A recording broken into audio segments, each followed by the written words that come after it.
Live everywhere. Daily Co's Radio on netrootsradio.com presents David Waldman. Kagro in the Morning Show.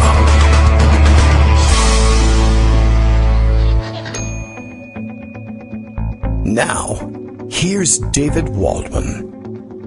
Hey, good morning, everybody. How you doing? It is Friday, March 27th, 2020. Time for yet another show. Time marches on. I just wanted to come on the air. I don't have a show for you today, really. I just wanted to get on the air and tell you what day it was, in case you didn't know. I wanted to offer that service to you. We can do that by subscription. Everybody who's losing track of time, pay $5 to the Kagro in the Morning Show, and I'll get on the air each day at 9, except for weekends when you don't really need to know what time it is. That's how we'll mark the days. I'll just tell you what time it is.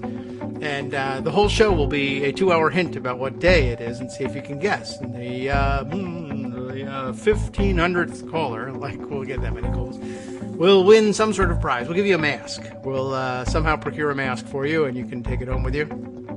It's a big day in everything.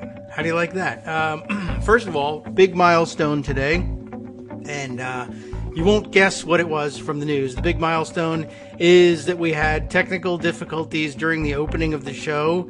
And for the first time, I think ever so far, Justice was able to signal me in the interim and say, hey, we lost sound. And I could look at the board and say, I know exactly what it is, and squash the bug. And we were on time. So congratulations to me for fixing a bug on time today. I think it was probably my own doing.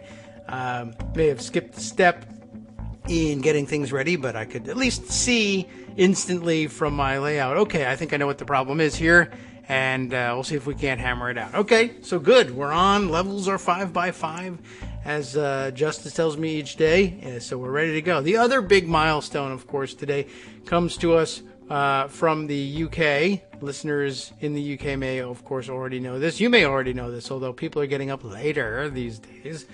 I woke up to find out that Boris Johnson, Prime Minister in the UK, has got a positive test for coronavirus. Remember that Boris Johnson's government was the one that briefly actually flirted with, in the opening stages of things, the chickenpox party theory of coronavirus, that they would simply refuse to shut things down and everyone would get the virus, and what happens. But they quickly reversed course. I guess they must have showed him numbers that were too crazy even for Boris Johnson. They reversed course, of course, even before all of that happened. As I recall, early on, the health minister in the UK had contracted the coronavirus. So I guess it was no surprise that eventually it would spread to the prime minister, especially the one who made a big deal of going to the hospitals and visiting coronavirus patients and shaking their hands, because to hell with political correctness, we'll show all those people, and now he's got it. I understand this morning I saw this tweet in the traffic circulating around this story, and I guess one of the Prime Minister's supporters there, and I didn't grab the tweet, but maybe I can roll back and find it, said that, I appreciate that everybody wants to take a cheap shot here at the Prime Minister, particularly over this story, again, the one in which the Prime Minister is bragging about having been brave enough to go and shake hands with coronavirus patients. I shook hands with everybody. I will go on shaking hands with everybody. And I guess this was from, I don't know when. As it turns out, the person offering up the defense here, James Ball, let's go take a look at the tweet so we can identify people properly. Global editor at TBIJ. You got me on that. What is TBIJ?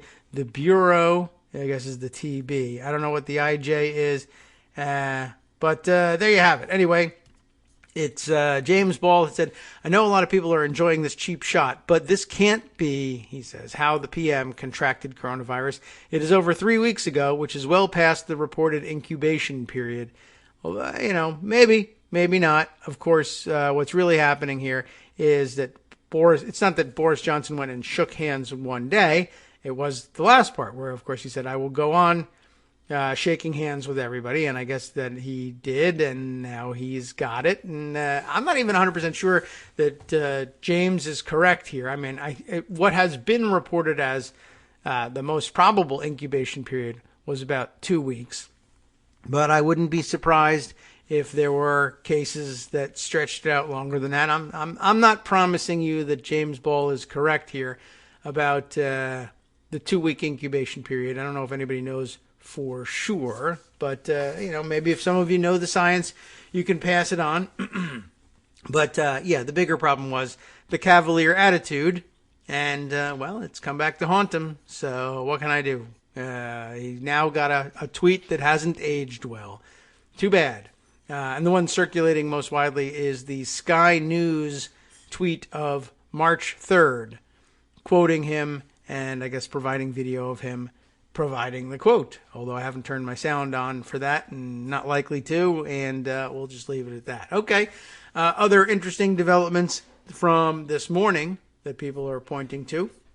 Well, for one thing, of course, there's always the morning tweet starting us off. Bill checking in from Portland, Maine, and we'd like to acknowledge that. Daily Kos Radio is live now. That's what we've been doing for the last 7 minutes. There's a murderer on the loose, as it turns out. That's another big story today. Please stay in your home, and Kagro X, me, David Walton, will update you on the latest victims and the whereabouts of the suspect, known only as Donald the America Strangler. Yes, not a bad way of putting things this morning. I saw at least one tweet from Oliver Willis pointing out this morning, Trump's already taken out more people than Jim Jones and Marshall Applewhite and David Koresh, the famous cult leaders, checking in there, the death cult leaders, because that's kind of where we are with this guy.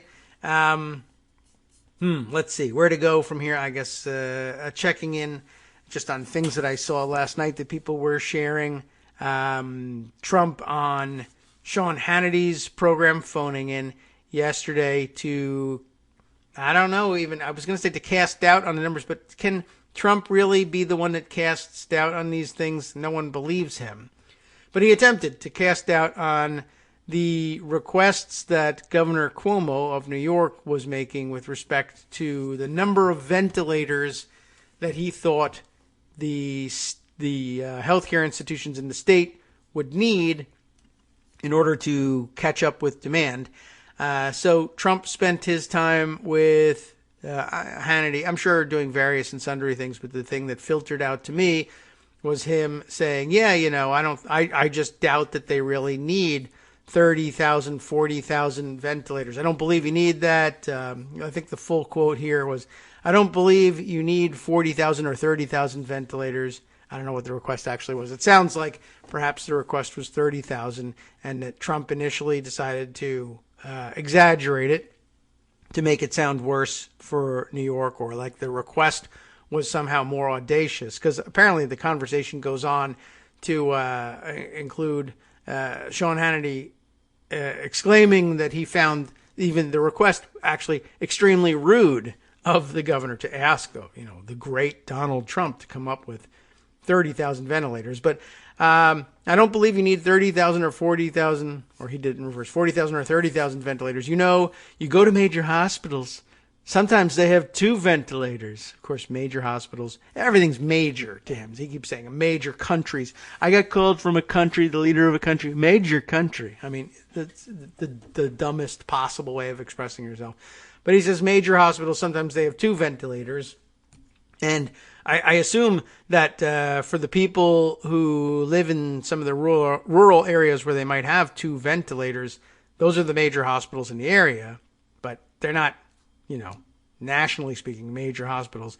Anyway, Trump suggests Cuomo is exaggerating about the medical gear that he needs to keep people alive. Because as you know, Andrew Cuomo, a very well-known ventilator enthusiast and collector. He's been hoarding ventilators so that he can go to Ventilate Con and trade them with other. Why bother exaggerating? You could overestimate perhaps, and maybe you want to overestimate on the side of caution. And knowing that you're dealing with somebody who thinks everything is a bargaining process, if you need 20,000 ventilators, you got to enter your negotiations with Donald Trump asking for 40,000, or you're never going to get anything near what you need. But, a lot of people pointing out, I guess, I don't know, the stupidity of Trump's going with his tremendous gut feeling about whether or not Cuomo really is telling the truth about what these needs and how foolish it is to be questioning it at this point. And maybe that it's only so much projection because only Donald Trump would contemplate getting on the phone as a governor and talking to the president of the United States and exaggerating the number of ventilators you need so that you could, be ventilator rich somehow.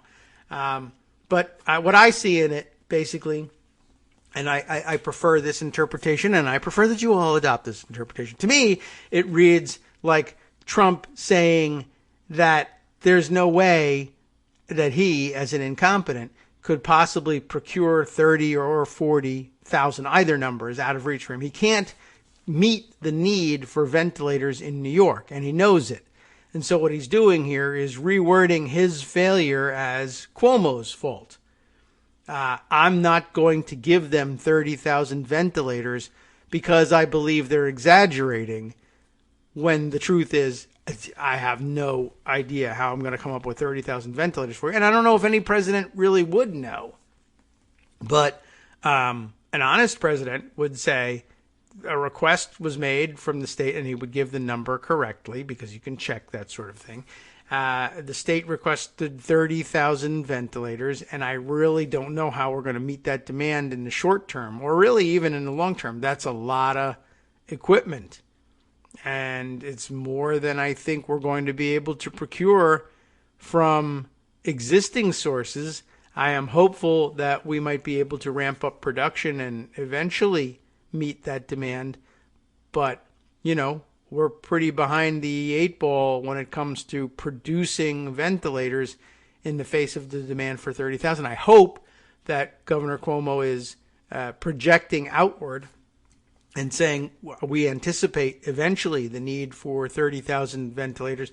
We currently have a need for X thousand, but we're based on the projections and the numbers and the epidemiology, it looks like we're going to get to a point where we're going to need 30,000. But yeah, this is Trump basically telling us in the only way it's possible for him to admit it, that he's going to be unable to help at all. But, it's not within Trump's abilities to tell people what's really going on and admit to things. Okay, let's see. Oh, what have we got here? Scott has sent me a message here. Let's take a look at what we've got, just sort of behind the scenes. He tells SG to back him up. Let's take a look at this. Is that the Surgeon General? Okay. Trump Surgeon General says New York may not need ventilators it's requesting. The models are way off. Okay, so that's according to, he sent me the raw story post here by Brad Reed. Let me call it up so that I can properly pocket it and send it on to you. But I guess I can read it here from the screen, although I just realized you're talking about reading a raw story article from your phone is like kind of a death wish that doesn't really work all that well. We love them over there, but raw story is a pollution stream of advertising and pop-ups and redirects, and it's just honestly one of the worst engineered things I've ever seen.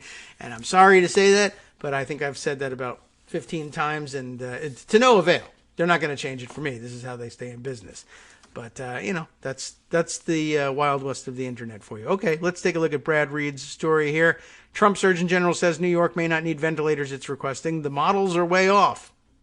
And you know how interested Donald Trump is in the models.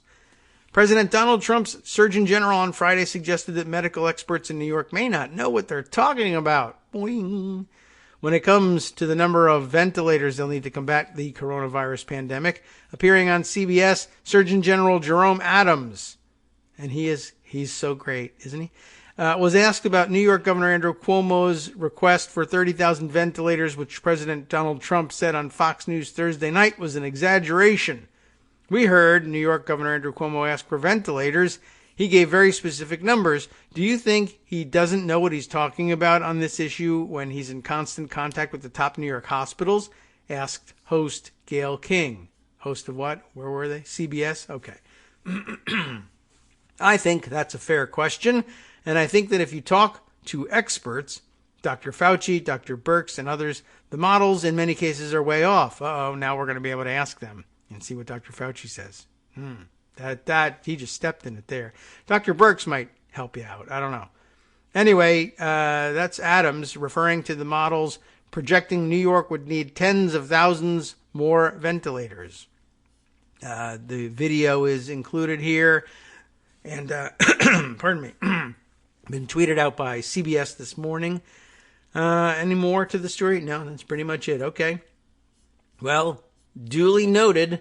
Thanks, Surgeon General. You're doing great. I imagine we should all probably start smoking now, I guess, would be the next bit of advice he's got for us. All right.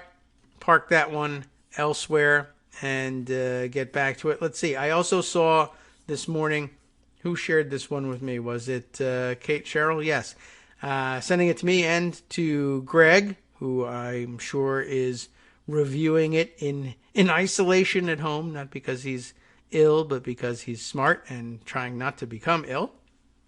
But she sends us this one with the comment, talk about a hot zone. She sends on the tweet of this blue check-marked figure, whom I recognize. Shauna is how she tags herself here. She tweets as Golden Gate Blonde, and a very popular figure at that, and blue check marked and everything. So Shauna's comment here, holy hell, which is, kind of a oxymoron, but whatever. Watch this heat map of cell phones. It's not actual heat map, but that's what they're talking. That's the slang for it. The heat map of cell phones on a single Florida beach during spring break. Then watch where they go via, on Twitter, Tectonics GEO, or perhaps just Tectonics Geo. But you may recall reading a story a few weeks back about the cell phone tracking technology. Of course, each cell phone sort of pings its own individual unique signal. And it's claimed that the software that groups like Tectonics are using for this demonstration anonymizes the data, but I guess the phone companies can attach identifying data if you need to. And of course, it means that you can be surveilled in all your movements by somebody. Anyway, whether anybody's doing it or not, I don't know. But they produced a 1 and 15-second video clip here, which essentially zooms in on and grabs up all of the pinging data for any cell phone that shows up during the 2-week spring break period on a particular, just one particular beach in Fort Lauderdale, Florida. And they track anybody that came to this specific stretch of beach for 2 weeks. Where did they go after mixing it up on the beach in close proximity to everybody else and presumably, yes, infecting one another with the coronavirus. And there was some close contact out there and some video of some contact that crossed my desk the other day that just, gosh, I don't know how much of a transmission vector it is for coronavirus. Staph infection, possibly, but not coronavirus. But there was some video circulating of like some unique, I would say, methodologies for the ingestion of alcoholic beverages. I would say maybe most nearly related to, like some yoga poses going on there and drinking off of various body parts. But quite frankly, it might not even be, let's say, the one that comes to mind right away for anyone.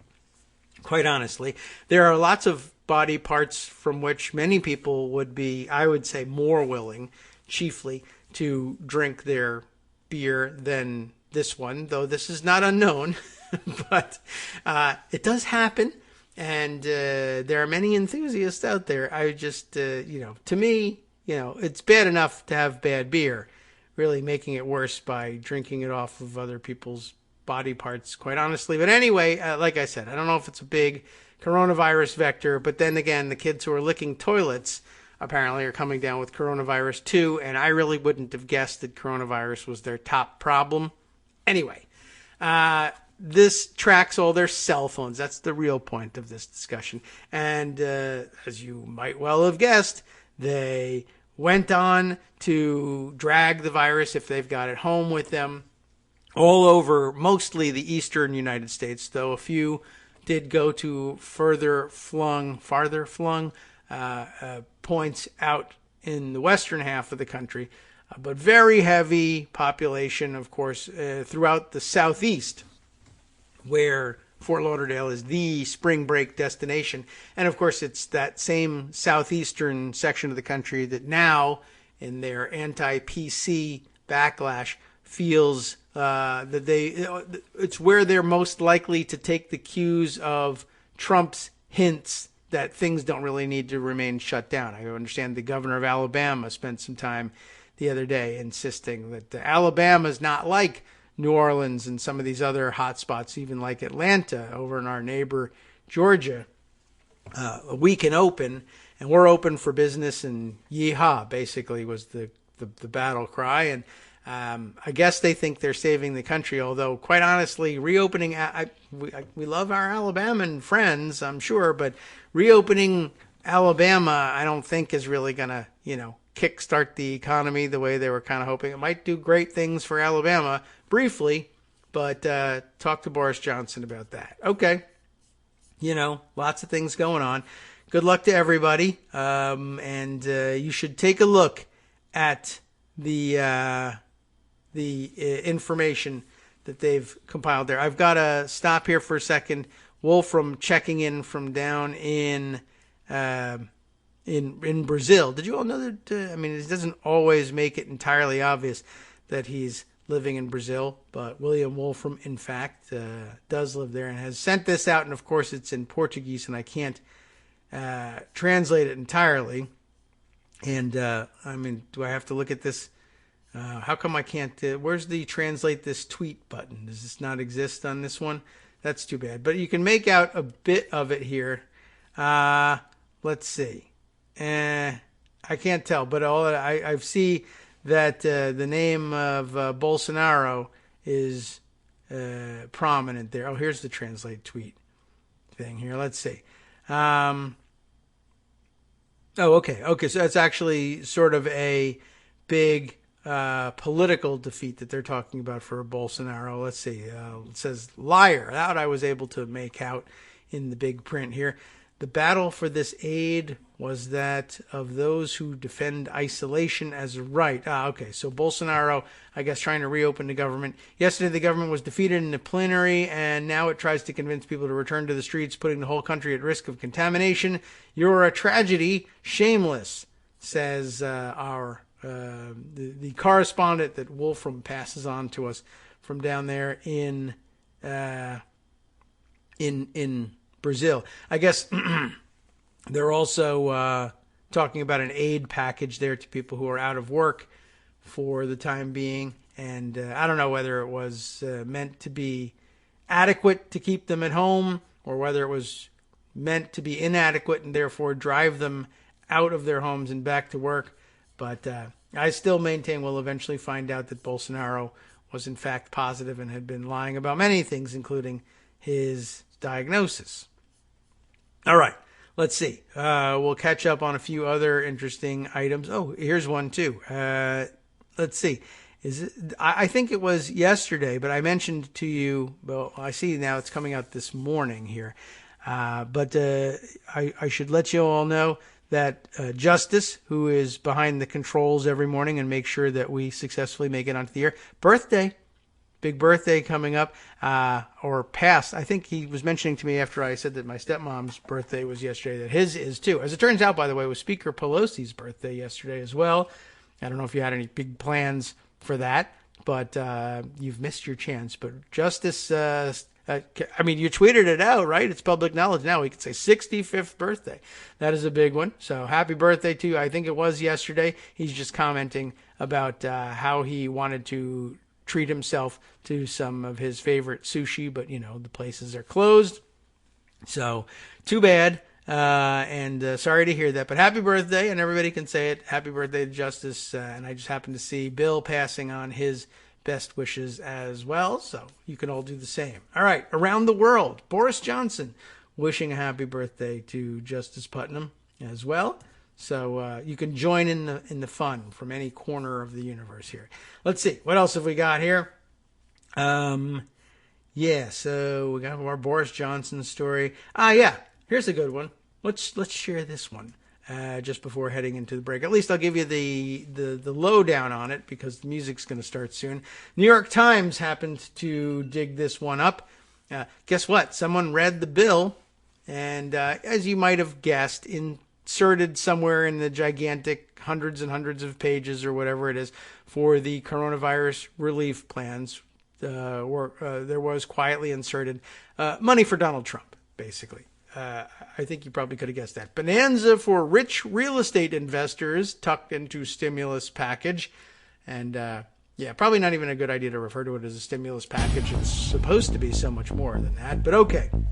A small change to tax policy could hand $170 billion in tax savings to real estate tycoons. It's too bad that Donald Trump isn't a real estate tycoon, but I'm sure he'll take away some money regardless. Jesse Drucker is the reporter. We'll perhaps dive into the meat of that story after this break, plus many other interesting things and maybe even a non-coronavirus corner somewhere in the future. Hi, it's me, David Waldman, your host for Kagro in the Morning, and I've learned that I either need to update these announcements more often or stop saying that the announcements are brand new. What's not new is that this message, too, is a call for your support in keeping the Kagro in the Morning show on the air. My thanks go out to all of you who do support the show through your donations.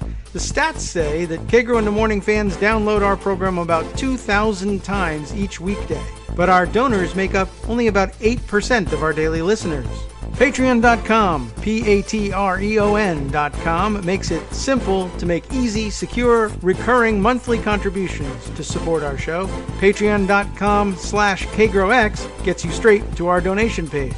If we're helping keep you sane during the Trump era, consider what that's worth. $1 a day? 50 cents? One thin dime? We do about 20 shows a month, so pick a number, do the math, and head to patreon.com/KagroX to let us know. Thanks again, everyone, for all your support.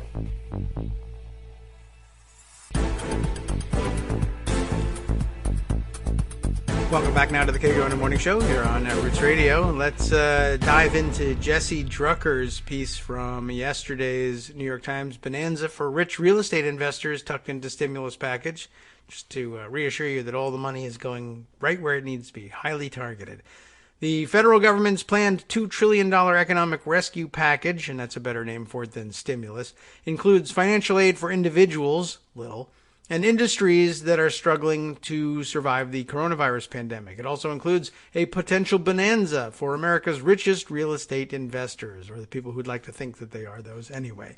Senate Republicans, of course, inserted an easy-to-overlook provision on page 203 of the 880-page bill that would permit wealthy investors to use losses generated by real estate to minimize their taxes on profits from things like investments in the stock market.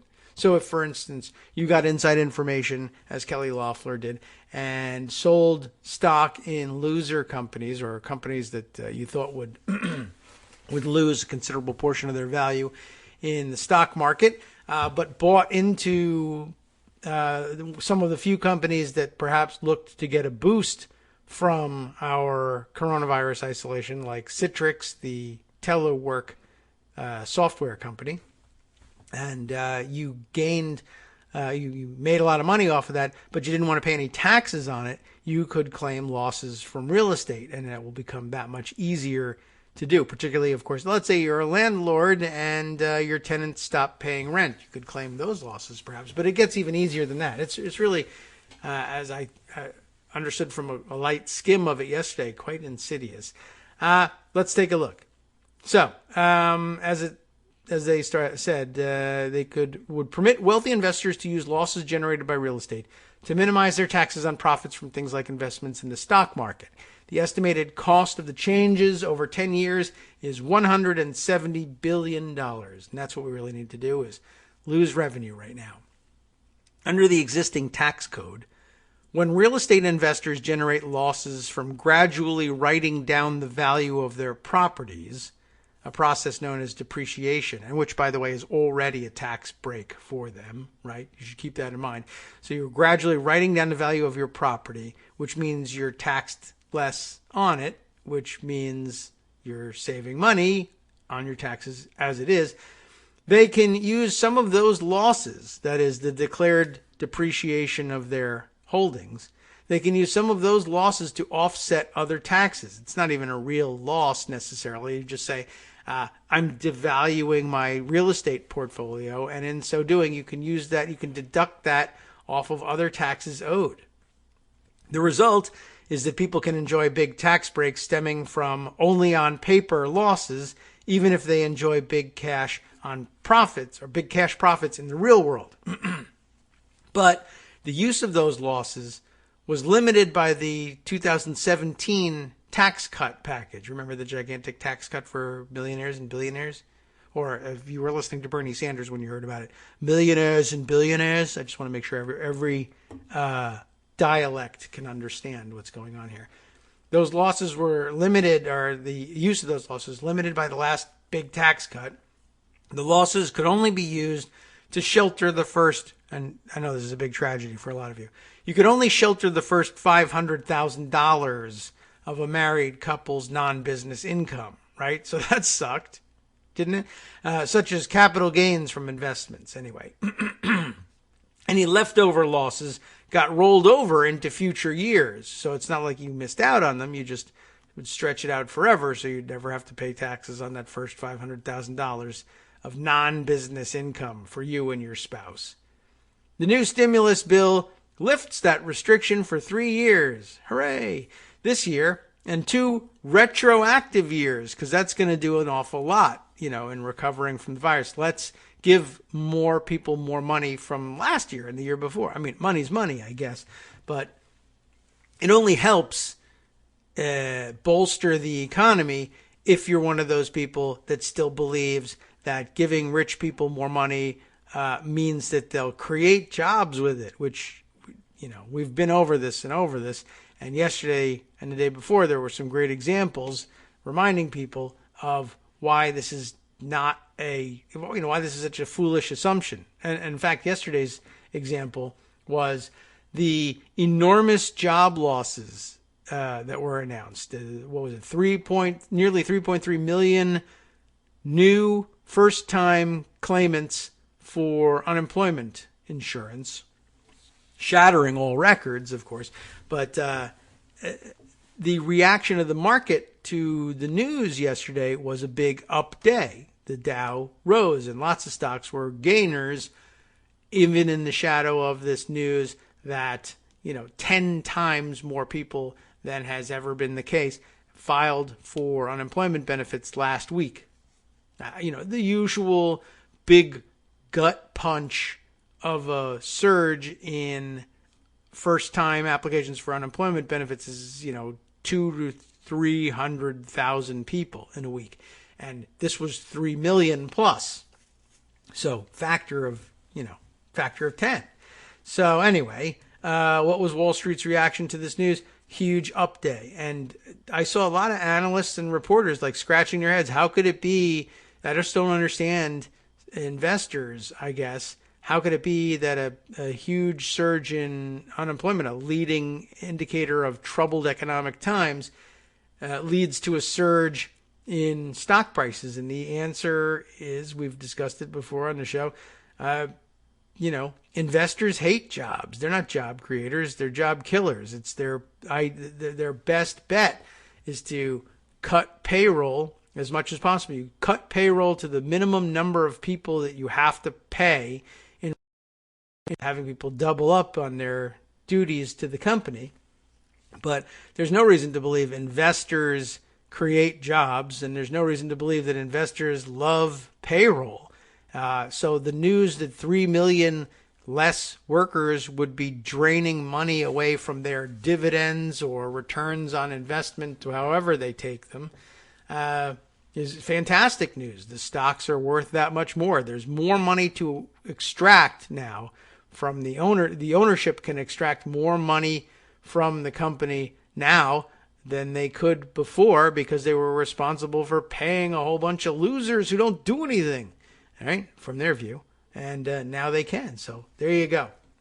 And that is the backwards philosophy that gives rise to the idea that it would be helpful to give real estate investors retroactive tax help, because then they'll go out and, invest more money and create more jobs, and I don't know if is there any industry like less labor intensive, I would think, than managing an existing real estate portfolio, but they're not going to have to hire anybody for this. All right. So that's the big kicker here. The new stimulus bill lifts the restriction against limiting your tax shelter usage, basically only to the first $500,000 for this year and 2 retroactive years. A boon for couples with more than $500,000 in annual capital gains or income from sources other than their business. That group comprises the top 1% of taxpayers, to no one's surprise, according to the IRS data. A draft congressional analysis this week found that the change is the second biggest tax giveaway in the $2 trillion stimulus package. The second biggest tax giveaway in the whole thing goes not just to business, but to real estate developers and people with real estate holdings and non-business income. Very strictly limited to the top 1% of taxpayers. You just can't, by definition, reach anybody else.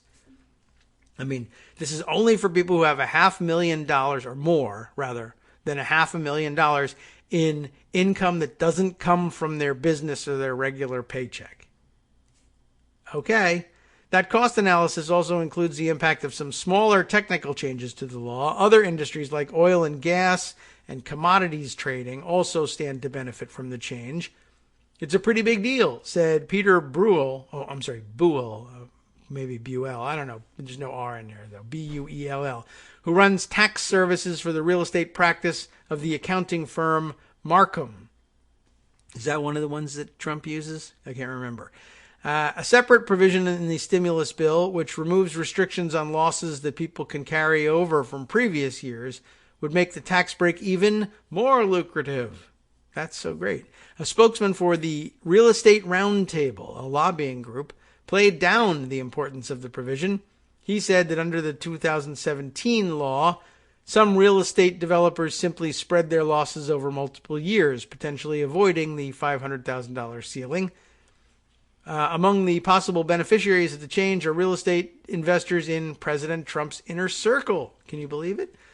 In 2018, the New York Times reported that Jared Kushner, Mr. Trump's son-in-law and advisor, and now, I guess, running the show on everything, including coronavirus, likely didn't pay federal income taxes for several years because of paper losses generated by depreciating his company's properties, despite his significant wealth and earnings from other sources, according to confidential financial documents.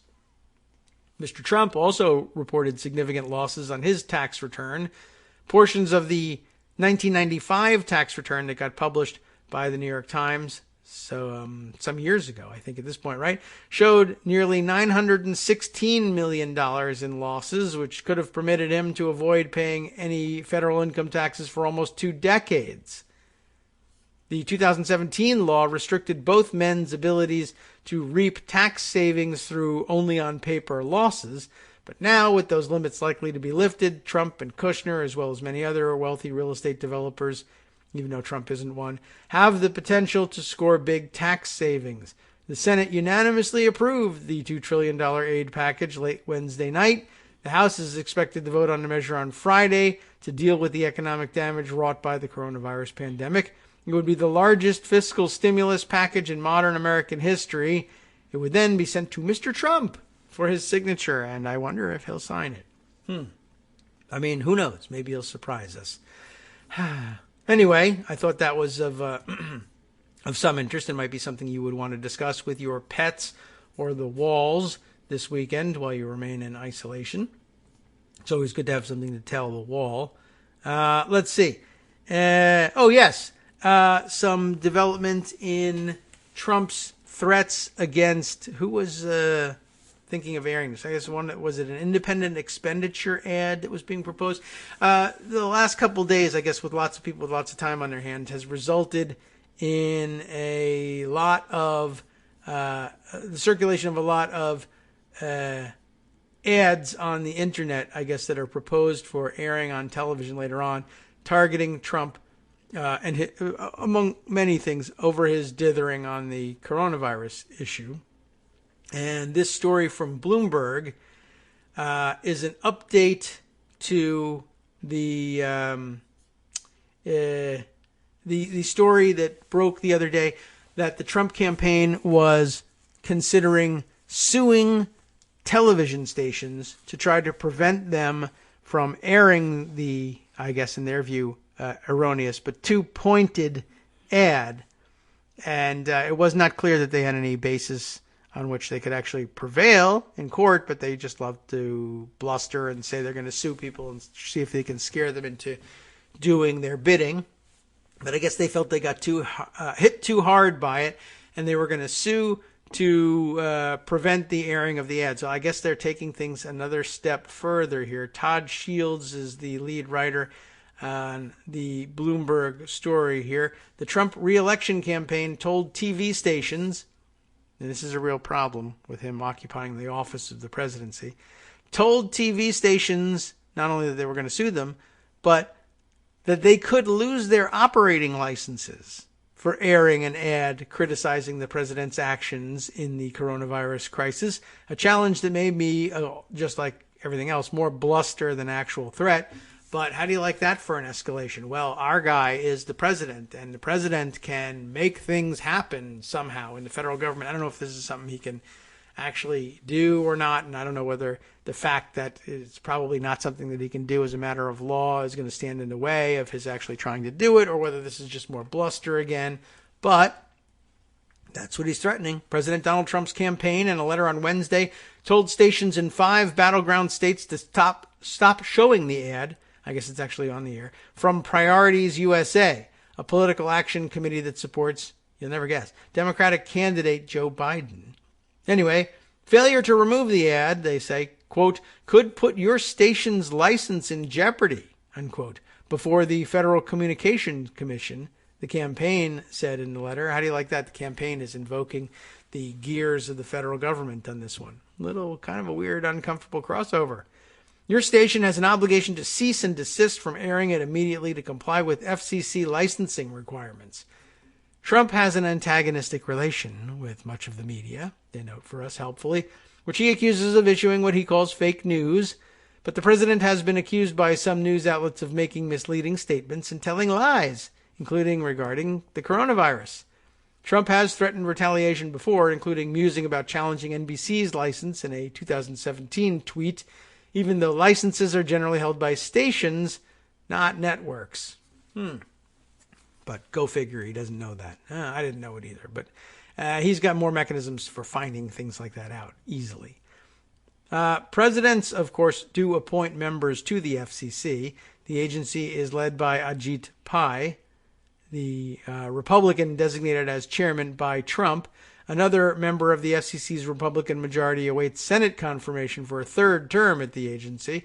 The FCC doesn't appear to have grounds to act against the stations for airing contentious ads, says Jack Goodman, a Washington broadcast attorney.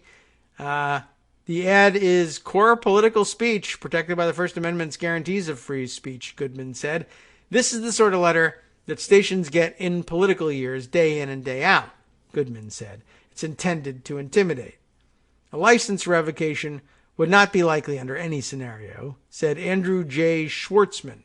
And just to be clear, it's not an initial, that's his middle name, J-A-Y. Andrew J. Schwartzman, senior counselor at the Benton Institute for Broadband and Society. That is a highfalutin name. Not just, what kind of institute are you? Broadband? I understand that. Oh, but also society.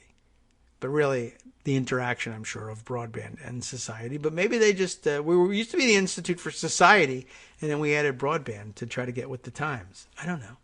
Eventually, a license renewal could be challenged before the FCC, but such a petition would get nowhere. The Trump campaign said it sent the letter to stations in Florida, Michigan, Minnesota, Pennsylvania, Wisconsin, and that's it, because I forgot the and before Wisconsin, which it didn't identify. Let's see, and I guess this is the one. Their claim here.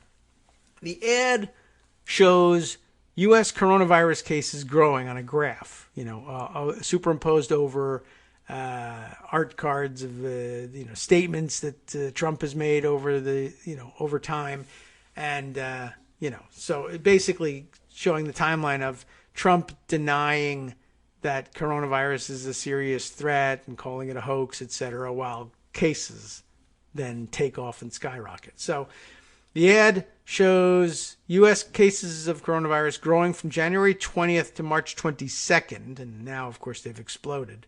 Oh, we haven't even mentioned that the news that yesterday afternoon we passed both Italy and China and became the number one coronavirus hotspot in the world. There are more coronavirus cases confirmed here in the United States than China has ever had. So all of their efforts to insist that this is a Chinese virus now play into the hands of the Chinese, who can insist it is an American virus, a Trump typhus that's spreading around the world. And perhaps members of the Chinese government will talk about retaliation against us the way Senator Tom Cotton did on the floor of the Senate the other day.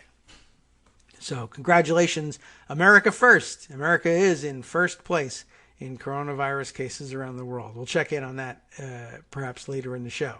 So anyway, cases growing from January 20th to March 22nd while featuring audio of Trump downplaying the threat. The coronavirus, Trump says at the beginning before a second clip plays, this is their new hoax. The Trump campaign says the president was describing Democrats' efforts to politicize the coronavirus, not calling the virus itself a hoax, and so therefore something. On Thursday, the Trump campaign declined to comment, and on the FCC also didn't immediately reply to an email seeking comment. Dennis Wharton, a spokesman for the National Association of Broadcasters, also declined to comment. Priorities USA responded to the Trump team's intimidation effort by announcing Thursday that it would keep running the ad and also begin airing it in Arizona, where the group says it plans to spend $600,000 over the next few weeks. Trump's super PAC and now Trump's campaign are resorting to desperate threats to keep Americans from hearing the truth, said Patrick McHugh, the executive director of Priorities USA. And he says they'll continue ensuring the voters hear the truth, or at least their ad anyway. A pro-Trump super PAC called America First Action said it sent a letter complaining about the ads to broadcasting companies, including Tegna Incorporated, Sinclair Broadcast Group, and Hearst Television. Why? Because they're totally not coordinating with the campaign, of course. Gene Policinski, senior fellow for the First Amendment at the Freedom Forum Institute, said previous administrations may have spoken privately about challenging licenses, but Trump was unusual for saying it out loud. This goes back to Nixon in the 60s, talking about revoking stations critical to his administration, Policinski said. In 1972, President Richard Nixon urged his lieutenants to interfere with the renewal of the Washington Post's licenses for Florida TV stations. The company's stock price took a hit, and defending the licenses cost the Post more than $1 million in legal fees over 2.5 years, publisher Katharine Graham wrote in her memoir in 1997. Want to hear about it? It's got a blurb here. Of all the threats to the company during Watergate, the attempts to undermine our credibility, the petty slights, and the favoring of the competition, the most effective were the challenges to the licenses of our 2 Florida television stations, Graham wrote. So I guess there's perhaps some, they think, or maybe Trump thinks there's fruit to be born there. But of course, having been through it in the 70s, I guess it's less likely that a normal group over at the FCC or in courts around the federal courts around the country would find any grounds for allowing such a suit to go forward. But we, of course, live in different times with different judges who read apparently a different law. How do you like that? All right, let's see. A few other stories we can squeeze in before our top of the hour break. Here's something I didn't know, but I guess it doesn't surprise me greatly. To learn this. A Reuters report that from which I learn that the CDC actually does maintain an office overseas, in fact, in China, specifically for the purpose of monitoring the many odd viruses that sometimes do originate in the region, or at least break out first in the region. But guess what? Trump pretty much shuttered it, like everything else he's done with the CDC and pandemic preparedness. Reuters reports here as an exclusive, U.S. slashed CDC staff inside China prior to coronavirus outbreak. Marissa Taylor reports, dated March 25th here, the Trump administration cut staff by more than 2/3 at a key U.S. public health agency operating inside China as part of a larger rollback of U.S.-funded health and science experts on the ground there leading up to the coronavirus outbreak, Reuters has learned.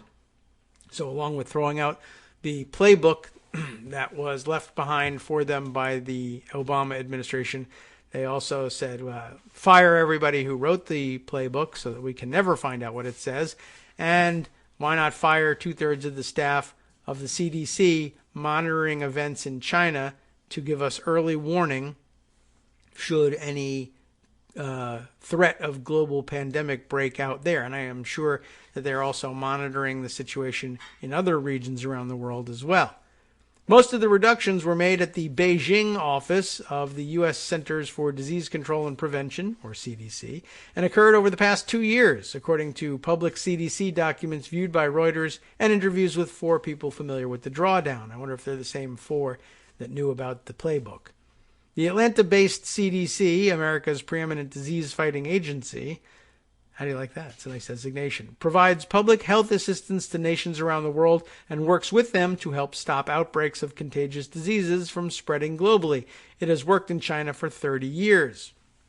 The CDC's China headcount has shrunk to around 14 staffers, down from approximately 47 people since President Donald Trump took office in January of 2017, the documents show. The 4 people who spoke on condition of anonymity said the losses included epidemiologists and other health professionals. The material reviewed by Reuters shows a breakdown of how many American and local Chinese employees were assigned there.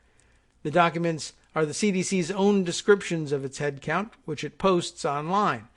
Reuters was able to search past copies of the material to confirm the decline described by the 4 people. The CDC office in Beijing is a shell of its former self, said one of the people, a U.S. official who worked in China at the time of the drawdown. Separately, the National Science Foundation and the United States Agency for International Development, or USAID, the Global Relief Program, which had a role in helping China monitor and respond to outbreaks, also shut their Beijing offices on Trump's watch. Before the closures, each office was staffed by a U.S. official. In addition, the U.S. Department of Agriculture transferred out of China in 2018 the manager of an animal disease monitoring program. Reductions at the U.S. agencies sidelined health experts, scientists, and other professionals who might have been able to help China mount an earlier response to the novel coronavirus, as well as provide the U.S. government with more information about what was coming, according to the people who spoke with Reuters. The Trump administration in February chastised China for censoring information about the outbreak and for keeping U.S. experts from entering the country to assist. Of course, they would already have been there if you had left it alone. We had a large operation of experts in China who were brought back during this administration, some of them months before the outbreak, said one of the people who witnessed the withdrawal of U.S. personnel. You have to consider the possibility that our drawdown made this catastrophe more likely or more difficult to respond to. The White House declined to comment or respond to questions from Reuters regarding the U.S. drawdown. The CDC did not respond to detailed questions submitted by Reuters about the cuts. It had insisted its staffing levels did not hinder the U.S. response to the coronavirus. There are many factors that go into decisions around staffing, the CDC said in a statement. Some health experts were skeptical that more CDC employees operating inside China would have made a difference in stemming the outbreak. Beijing has been widely criticized for silencing its own public health officials who warned of a deadly new respiratory disease emanating from the Chinese city of Wuhan and the surrounding Hubei province. The problem was China, not that we didn't have CDC people in China, said Scott McNabb, a former CDC epidemiologist who is now a research professor with Emory University. He pointed to China's censorship as the main culprit in the spread of the pandemic, which has infected at least 435,470 people worldwide, killed 19,598, and upended the global economy. China's embassy in Washington, D.C. declined to comment as well. Got our next break coming up here, but let's see what else we can get in here before we leave. The National Science Foundation closed all foreign offices in 2018, according to spokesman Robert Margetta.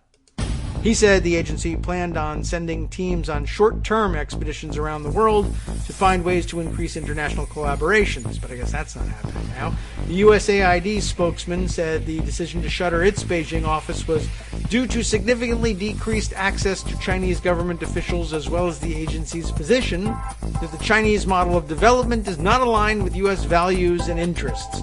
It never has been. But whatever. Okay, very interesting. Just something else to keep an eye on. We'll be right back.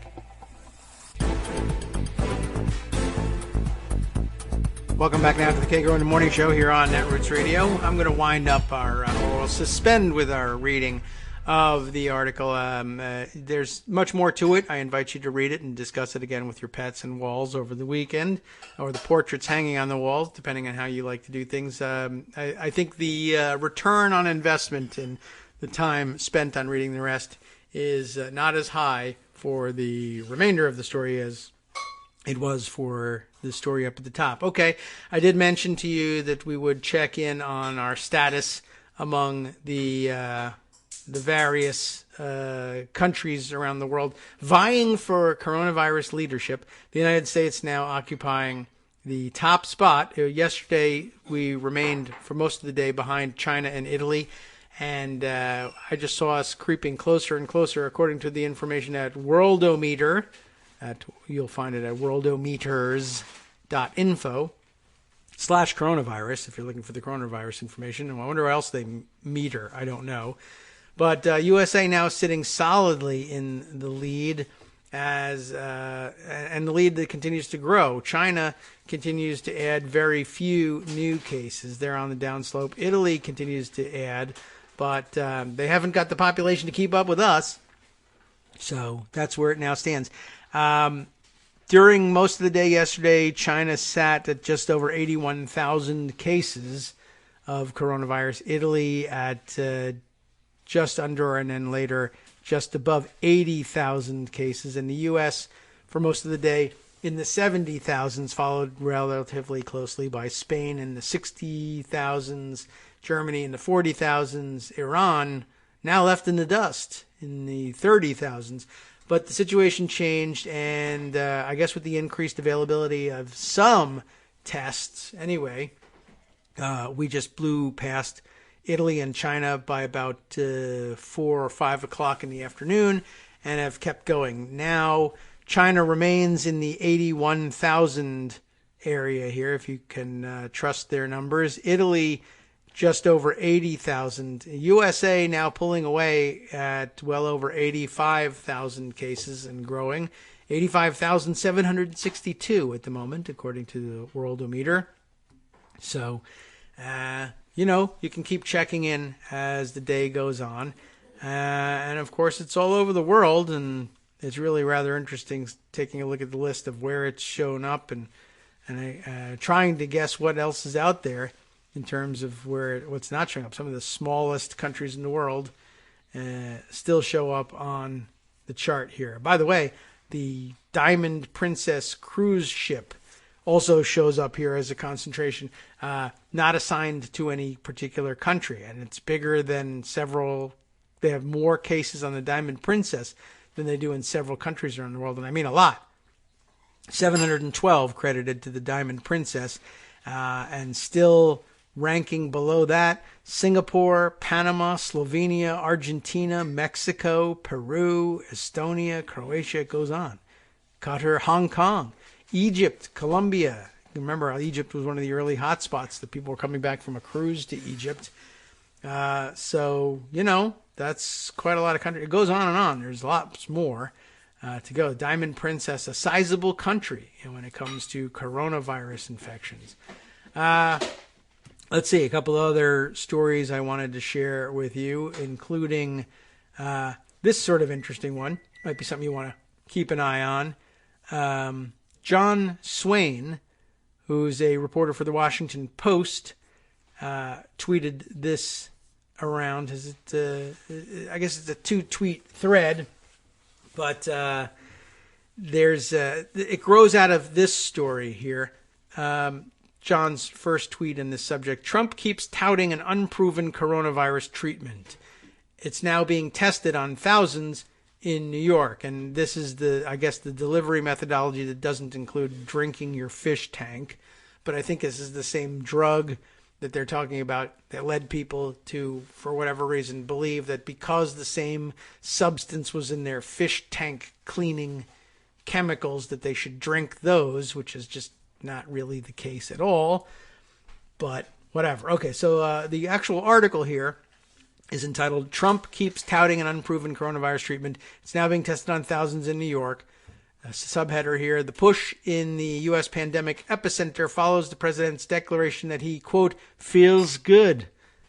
Yeah, about compounds with unproven efficacy. Hydroxychloroquine, maybe. Quine, I don't know, and chloroquine, whichever it is, chloroquine, and hydroxychloroquine. It's not chloroquine dipped in Hydrox cookies or anything like that. It's a very technical, scientific kind of term. Anyway, what I was more interested in is, I don't know if this is in the article or he calls it out separately or what. But I'm sure the article is very interesting. I'll hand it over to you to read. But let's just get to this nugget. In John's second tweet on the subject, he says, clear my throat for this one. "We found that Mark Meadows, Trump's incoming chief of staff, who, by the way, has not yet resigned his post in Congress, and still, by the way, was seen as representing the White House in negotiations with Congress over the coronavirus packages," which is kind of interesting. And even when he does head over there, will he be the regular chief of staff or will he be designated acting chief of staff? We don't know. Anyway, we found that Mark Meadows, Trump's incoming chief of staff, contacted Zev Zelenko, the New York doctor whose COVID-19 drug plan was promoted by Hannity this week, and that's the one we're talking about, the fish tank cure.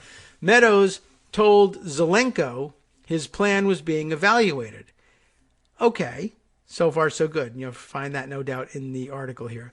But what John wanted to share with us is, here are some of Zelenko's recent Facebook posts, which point up a really kind of a different problem. And by the way, I guess this information is contained in an article he wrote with Christopher Rowland and Josh Dawsey yesterday under the title, separate piece here, "Trump keeps touting an unproven coronavirus treatment. It's now being tested on thousands in New York."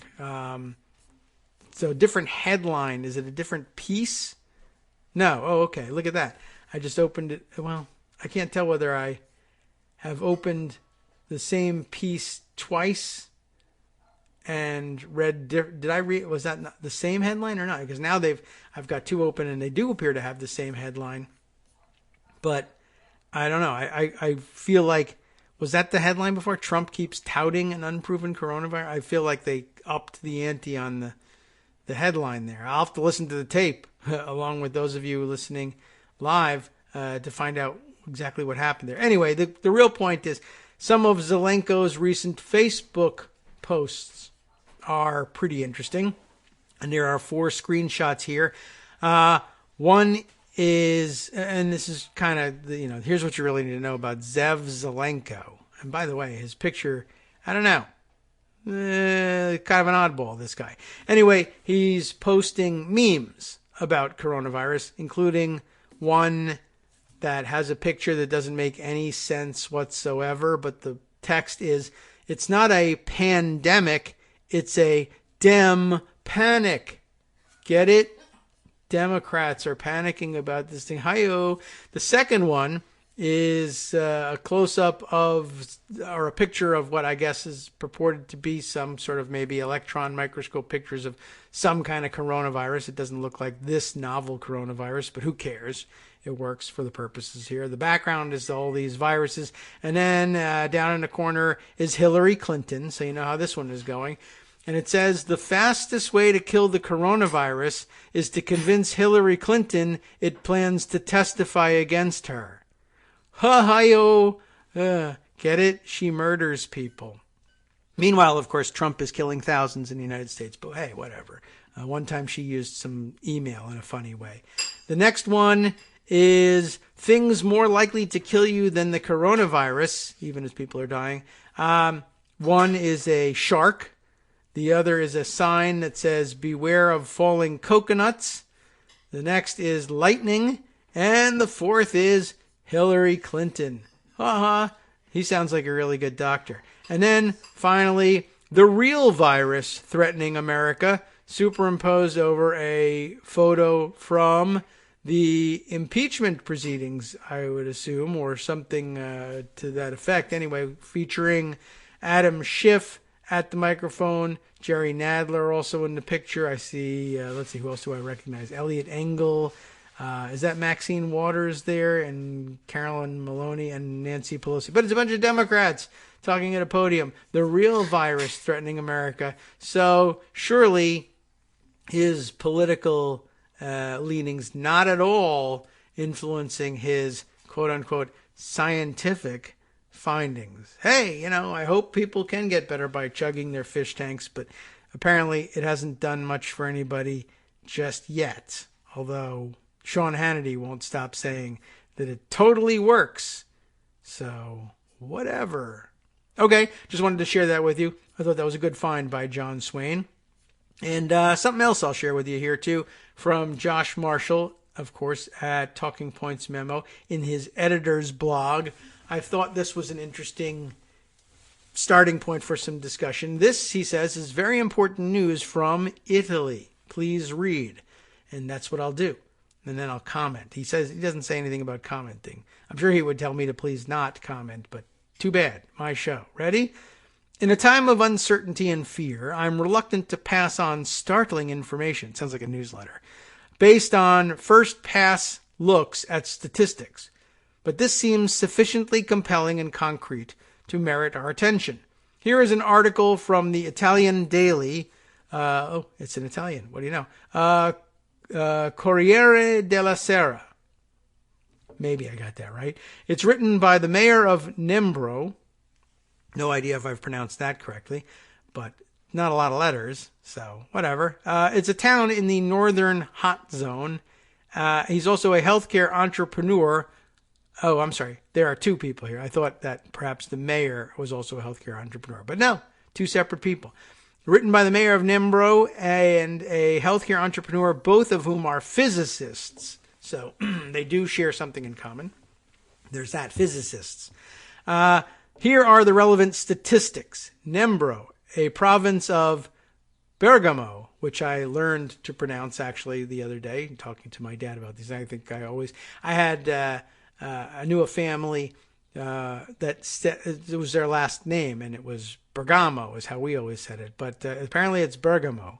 So Nembro, or Nembro, or Nembro, I don't know how they pronounce it. Nembro, in the province of Bergamo, is the town most hard hit per capita by COVID-19. There's some typos in here I'm reading around. Currently, the town has 31 deaths attributed to COVID-19. But when the two authors looked at the total number of deaths registered in the town in January, February, and March, again, the total number of deaths from everything, and compared it to the average for that period in previous years, they found the number was dramatically larger. 158 deaths had been registered in the town during that period this year, compared to an average of 35 in previous years. The math is simple. The average of 35 plus the 31 COVID-19 deaths gets you to 66. But the town has recorded almost 100 more deaths on top of that. As the authors say, the difference is enormous and cannot be a simple statistical deviation. The authors applied the same analysis to two other towns, and in both came up with anomalous deaths 6.1 times the number officially attributed to COVID-19. The ratio was even higher for Bergamo as a whole. As I said, these numbers are so stark that I don't think you need a lot of training in statistics to see that something very big is happening with these numbers, and it is almost certainly tied to COVID-19. This chart from the article, which you can't see, but perhaps I can tell you about, even though the legend is in Italian, makes the point clearly enough. Blue is the baseline, green is the official COVID-19 death toll, and red is the actual recorded all-cause mortality in the town for the period in question. And again, it's in Italian, so I can't tell you what the legend is, but surely I can get this across to you. The blue is the baseline, how many deaths they usually have for this period in this region.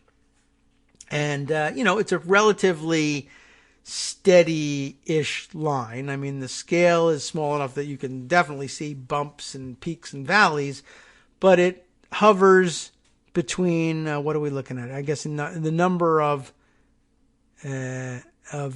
deaths. So what are we looking at? I'm not sure what the scale is here, but basically, I mean, it's more or less an unchanging average. The COVID-19 death toll for this time period in March, I guess this is well, at any rate, it spikes to about twice, a little more than twice that level.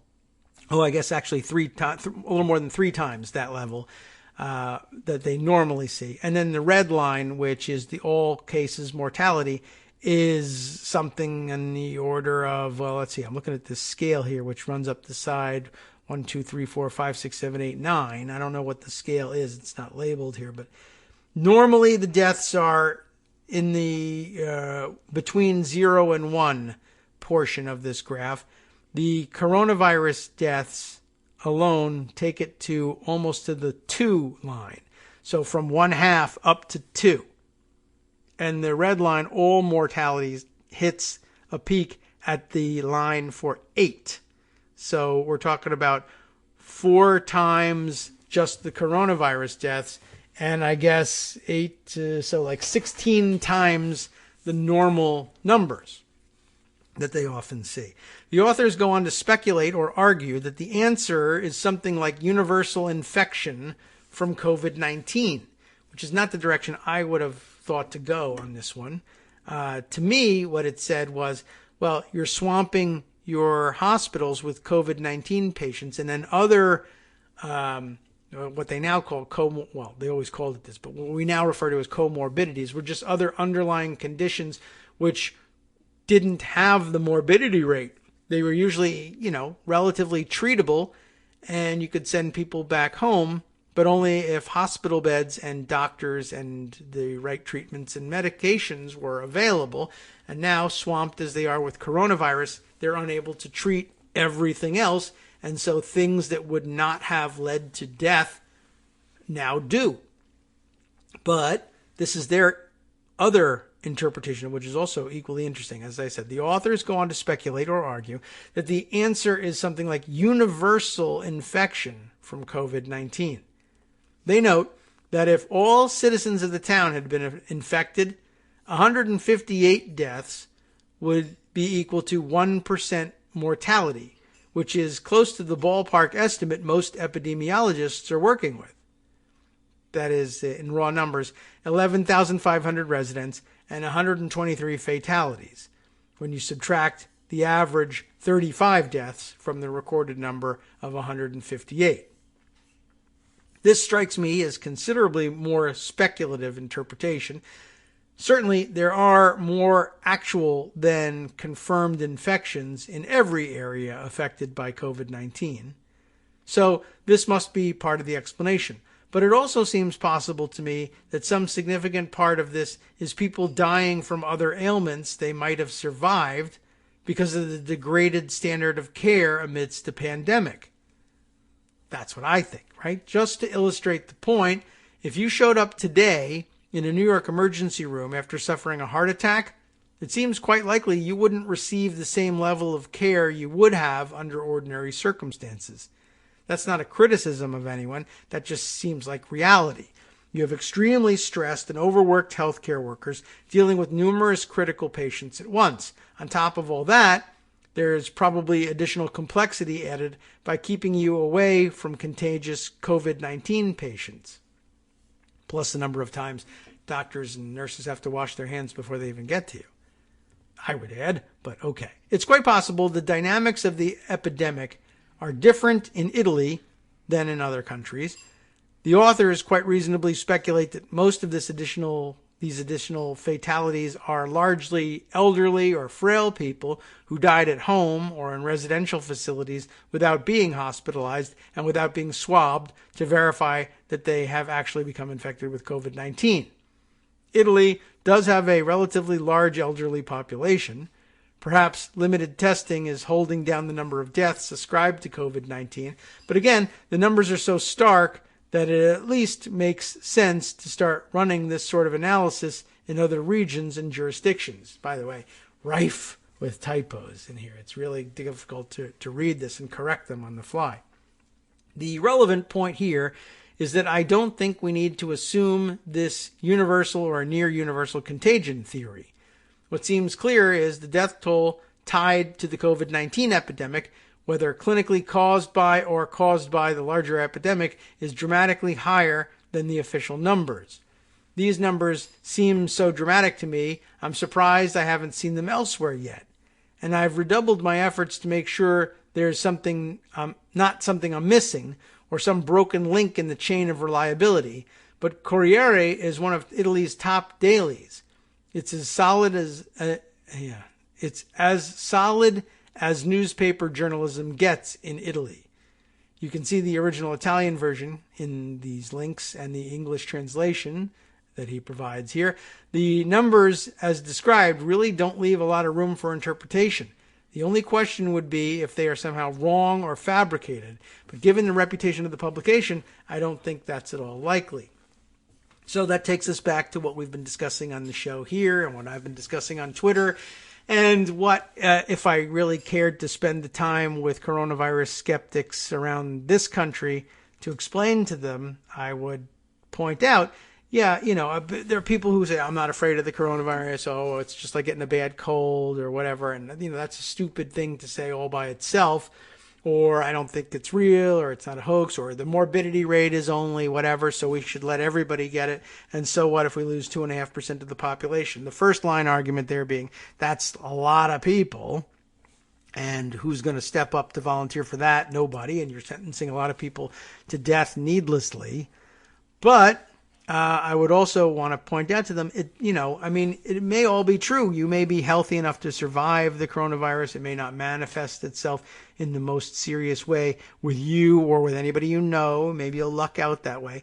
But remember, my guess is that in the end, more people will die from things other than the coronavirus. It won't necessarily be coronavirus that kills you. It'll be your lack of access to the ordinary course of medical care for everything else that could possibly go wrong with you.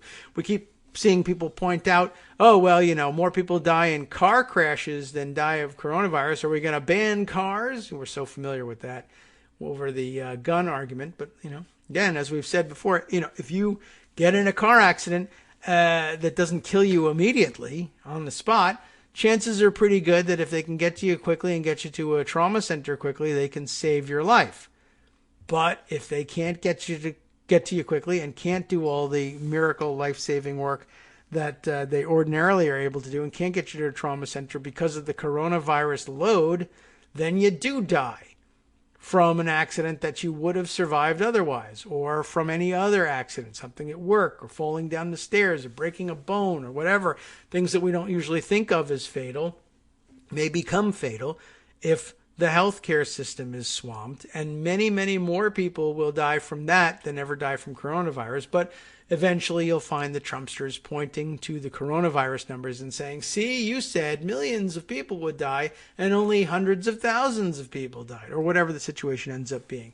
And then you can point out to them, well, if we're anything like Italy, and we may hopefully hold the numbers to something considerably less per capita than they do, but if 8 times the number of people, which is half of the rate that they're finding here in this data from Bergamo, if 8 times the number of people die than we ordinarily record during this period of time in any other year, I don't know whether anybody's going to care whether they died of coronavirus or not. In the end, there'll be 8 times more people out there saying, well, I lost a relative during this period too. I know, some may attribute it to something else. That surely they will notice that if you, cut yourself shaving badly enough that you go to the hospital for something, or, slice your finger while cutting something in the kitchen and go to the hospital for stitches and end up either with a serious infection that threatens your life or in fact dying, and say it's so puzzling to me that what would ordinarily have been a minor injury has led to someone's death. But I do remember that when, this is when it'll hit people, is you bring somebody to the hospital for something completely different and they stop you outside the emergency room and say, you can't go in. They'll take your patient in and they'll just take your cell phone number and say, you wait here and put this mask on and wash your hands. And you got to stand around in the parking lot of the hospital waiting for news about the family member who cut themselves when they were slicing tomatoes in the kitchen. It'll start to hit you. And when you realize it's been 6 hours and I haven't heard a damn thing about this, and your loved one finally is released from the hospital and says, they gave me 2 stitches and a Band-Aid, but it took 6 hours and they didn't have any alcohol to put on my finger. We got to watch for gangrene now. Just keep an eye on it. It won't be that extreme, but it'll probably hit you when you realize, they're not letting me in the hospital for this. And an ordinary routine, I would absolutely be there. But we'll see. People aren't ordinarily all that smart, so I don't know what they'll make of this new information. All right, a couple of other pieces that we can add to the mix here. Let me thumb through and see what else stood out to me for inclusion. Let's see. A couple of good titles out here to share. How about this one? Why don't we... Oh, you know what? We're coming up on our next break, so perhaps we will hold this for afterwards. And, let me share this with you. I'll just put it out there because we just have a little bit of time here before the music starts, but we don't need to do a whole lot of reporting. I just want to let you know, we'll share this article with you. A piece from the South China Morning Post, everyone's favorite, Chinese newspaper. I don't know. Anyway, this is a bit here as it becomes more important and we hear more about the importance of masks. And we never did, I don't think, read all the way through the Zeynep Tufekci piece about why it actually is the case that we'll be needing masks in the future. But let's just assume that it's a given now for the moment. And we know that there are mask shortages, and there's been a lot of people interested in learning to make their own. Well, this is the South China Morning Post's piece, How to Make Your Own Mask, and they're really experts at making their own masks and wearing their own masks throughout China and Asia. We see that all the time. How to make your own mask. Hong Kong scientists reveal temporary solution for those unable to get protective gear because of panic buying and price gouging. Wow. So they show you how to make things like that out of regular household materials. MacGyver your own mask, I guess, and rate the various materials on their effectiveness, too. Very interesting piece. I'll share it with you later. Hi, everybody. It's me, David. Let's change things up from the old fundraising pitch for just a minute and talk instead about how you can be a part of our show. If you've got a smartphone or any other electronic recording device, why not sit down and record a segment for us? Read us an important article and give us your take. Read one of your own original essays, or even just give us your commentary on something you'd like to share that's important to you. Then send the file to me at kagrox@gmail.com, and I'll try and work it into the show. Short segments, a few minutes in length, are easiest to fit in. And of course, I can't always guarantee that I'll be able to play everything, but if you've ever shouted at your radio or TV about something you wish was being covered, here's your chance to change that. Make the show your own. Send your submissions to me at kagrox@gmail.com.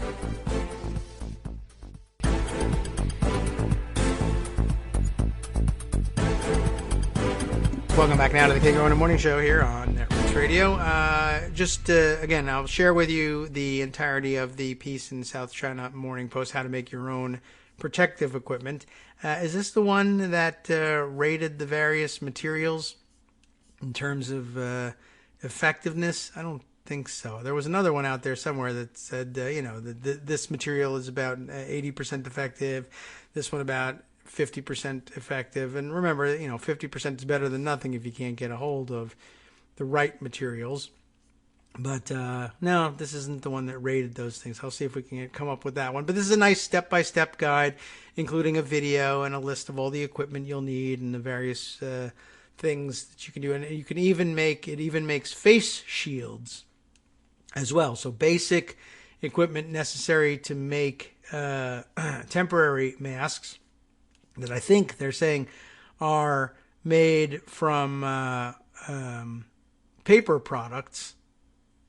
And but if you happen to have clear plastic file folders or sheeting or notebook sleeves or things like that, that you can make face shields. I don't know if anybody's going to be out in our audience making face shields, but I guess if you were working in a hospital or something like it, you'd be more inclined to do that than, say, walking around in public with a mask and face shield. But, they're used to such things in China. So perhaps, maybe you want to go that route. Okay, let's see. Other stories. There are several, and there have been a couple others pointed out. Let me just check in with Twitter. I noticed some new suggestions here. The Mighty OCD asking, have we seen this one yet? It is a Raw Story article that I'm glad I saw during the break because it took about 5 minutes to load. But let's see. Oh, this is interesting too. Well, I guess this is related. So we'll start off with this one here. House Democrats urged to remove insidious attack on Social Security hidden within the Senate coronavirus bill. And I guess we'll have to take a look at that one. The Raw Story entry here by Jake Johnson. Actually, they're running his piece from Common Dreams, Jake Johnson is. Let's see. There's a pull quote up top here. It says, the only way to escape this trap is to avoid stepping into it in the first place. That's why the House must remove the cut to Social Security's dedicated funding before this bill passes. There have been threats of this that I've seen crop up from time to time, but we haven't talked about the story. Progressives are demanding that the Democrat-controlled House of Representatives prioritize removing a little noticed provision in the massive Senate-passed coronavirus stimulus bill that would allow employees to stop paying into Social Security for at least the rest of the year, potentially threatening the program's long-term financial health.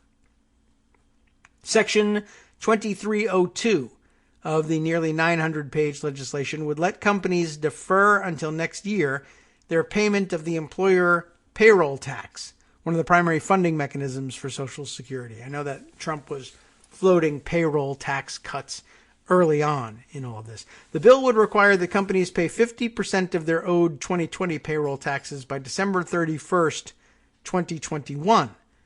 While the section has thus far received little media attention, advocacy group Social Security Works said the language authorizes an insidious attack on the New Deal-era program and must be stripped out before final passage. The House is expected to vote on the bill as early as Friday. Of course, I believe the Senate has skipped town, so that'll require the Senate to come back as well and delay things even more. And surely the Republicans who were just delaying things a few days ago wouldn't be so callous as to now accuse the Democrats of delay, would they? I'm sure they would. The House is expected to vote on the bill as early as Friday. That's today.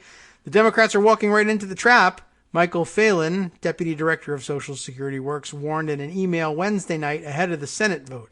If Trump and the Republicans retain power after November's elections, they will make sure that the corporations never repay Social Security. Then Republicans will use the reduced trust fund as an excuse to destroy our Social Security system. The only way to escape this trap is to avoid stepping it in the first place. That was the comment we had before that now attributed to Michael Phelan. That's why the House should remove it now. The Social Security Works group urged the public to call their representatives and pressure them to remove the employer payroll tax deferral. I would likely agree with that. Something you ought to get on here, and they give you the number. Remember, easy to call. The Senate or House can be reached through the main Capitol switchboard. 202 is the area code here in D.C. 202-224-3121. And then just tell them the name of your representative. If you don't know, spend some time looking it up. But you likely know if you're listening to this program. Call them up and tell them remove that cut to Social Security's funding and increase Social Security benefits would be a great idea too. Let's say, as they're advocating, by $200 a month or so. Hell, say $300. Why not? In a letter to senators last week, Max Richtman, I'm guessing Richtman, president and CEO of the National Committee to Preserve Social Security and Medicare, denounced the proposal to defer employer payroll taxes as a serious threat to Social Security's ability to pay future benefits to 64 million Americans. That's the meat of the story there. And you should get calling because they're working on it in the House. And I think I froze my Twitter stream on something that's, I guess, relates directly to it. Let me see if I can grab it here. Who's... Ben White, Morning Money Ben, retweeted here saying, awesome that we brought them back, including the tweet of Alana Abramson, who covers Congress for Time at the moment, saying Representative Haley Stevens wearing gloves is ruled out of order. She is ignoring the rule and screaming about doctors. Let's see. She said she wasn't doing it for the attention, but she definitely just got some. And apparently there's some video from C-SPAN about it in a reply tweet. What the heck? Let's open it up and see what we get here. I don't recognize her at all. Shall we play it? I mean, I guess I should be playing it on the big computer to get the audio out correctly. Let me, maybe I'll bookmark it here and then go over to the big old computer so we can get the audio as clearly as we can, and I'll lower the volume on this one instead. Okay. I don't think I'm familiar either. Let me just also jump back. Who are we talking about here? Representative Haley Stevens. Does anybody know Haley Stevens? I don't. Let's find out something about her and see why who this is and why they're screaming. Let's see. She's a member from Michigan, and I'm guessing this is her first term because I'm just completely unfamiliar with her. Haley Maria Stevens, Michigan's 11th district. Let's see what the screaming is about. See if we can play it here. Oh, we got an ad first. What do you know? Oh, here we go. Mr. Speaker, I misspoke and elevated Mr. Nagus from Colorado, who is on the leadership and Steny Hoyer freshman speaking representative to the leadership. But now I am really recognizing the president of the freshman class, extraordinary woman. Oh, president of the freshman class. How did I miss that? Rescue our automobile industry, and I thank her for her service. Haley Stevens from the state of Michigan. All right, let's see what's going on here. Thank you. Thank you. The representative from Michigan is recognized for 1 minute. Thank you, Madam Speaker. I rise before you today in this chamber during this critical time in the United States of America, where our country faces a battle with a pandemic, the biggest battle we have faced as a nation together in generations. Amidst uncertainty, we work to keep Americans alive by stopping the spread of COVID-19. In these times, heroes will be made and not selected. We are in a global pandemic. Many Americans may perish unexpectedly and suddenly in unfair circumstances. These are not pleasant words to hear. Treatments and cures are needed. They will take time. Economic security must be guaranteed. The outbreak of COVID-19 has spread throughout our land. Listen to the scientists and the doctors who have spent a lifetime in this space. Listen to Dr. Fauci. This is not a moment to provide the false comforts of times past. We are so proud of Americans who are sacrificing so much right now. Our students gone from their beloved classrooms and classmates. We beam for our manufacturers who have no...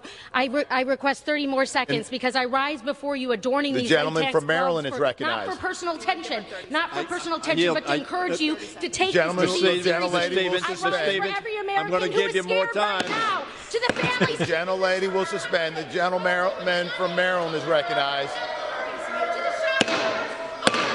The gentlelady is out of order. I yield the gentlelady 30 additional seconds. The gentlewoman is recognized for an additional 30 seconds. Cause of their servitude, sharing in the profession with those who have not come before you. Wow. Similar times of trying medical need, wars and flus past. You will see darkness. You will be pushed. Oh my. And our society needs you.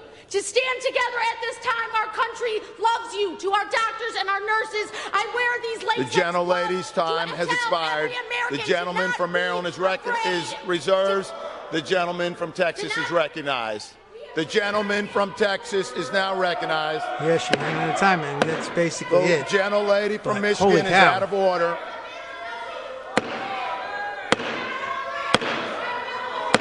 The gentlelady from Michigan is out of order.